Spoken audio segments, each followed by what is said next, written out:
Bueno, de acuerdo a los tipos de fracciones, entonces acá tenemos ahora el ejemplo. Tenemos una fracción, entonces vamos a identificar qué tipo de fracción es. Entonces hacemos el análisis de los números, ¿sí? 8 es mayor que 5, es decir, el de arriba es mayor que el de abajo.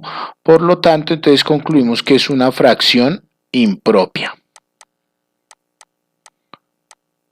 Profe, pero porque una fracción impropia siempre va a tener que va a ser mayor a la unidad, ¿sí? Es decir, que 8 quintos siempre va a ser mayor que 1, ¿sí? Pues lo podemos verificar con la división, ¿sí? Vamos a hacer 8 quintos,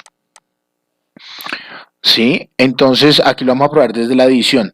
Fíjense que cuando tenemos esta división que cumple estas características, que el numerador es mayor que el denominador, entonces al hacer esta división, 8 dividido entre 5 es ¿cuántas veces está 5 en 8? Entonces fíjense que tiene una vez, ¿sí? Entonces 1 por 5, 5, resto 5 y el resultado es 3.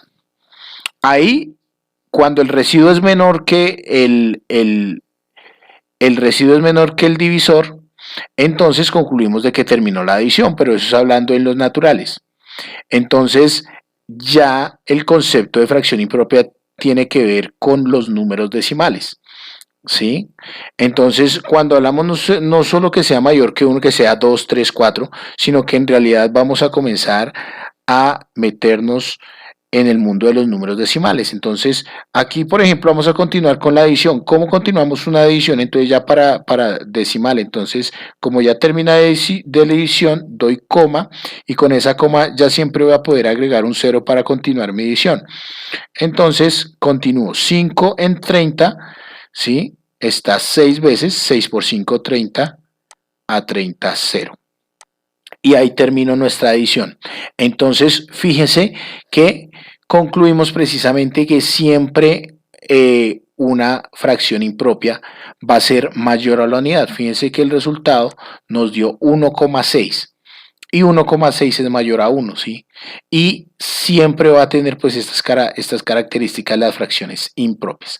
Ahora, hagámoslo de forma gráfica. Si lo queremos hacer de forma gráfica, entonces es que tomemos una unidad donde lo dividamos en 5 partes.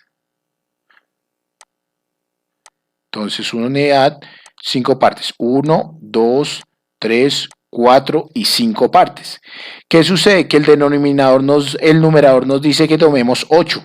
Fíjense que no podemos tomar 8 porque solo hay 5 partes. Entonces, hago otra unidad con las mismas 5 partes.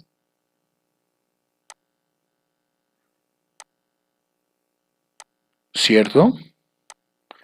Claro que las partes pues bien hechecitas ustedes en su cuaderno. Y ahí sí tomamos 8, ahí sí podemos tomar 8. Una parte, 2 partes, 3 partes, 4 partes, 5 partes, 6 partes, 7 partes y 8 partes. Entonces fíjense que obtenemos más a la unidad. Mire, tenemos una unidad completa y aquí tenemos 3 quintos. ¿Sí? Uy, profe, y eso es 8 quintos, sí, lo que grafiqué es 8 quintos.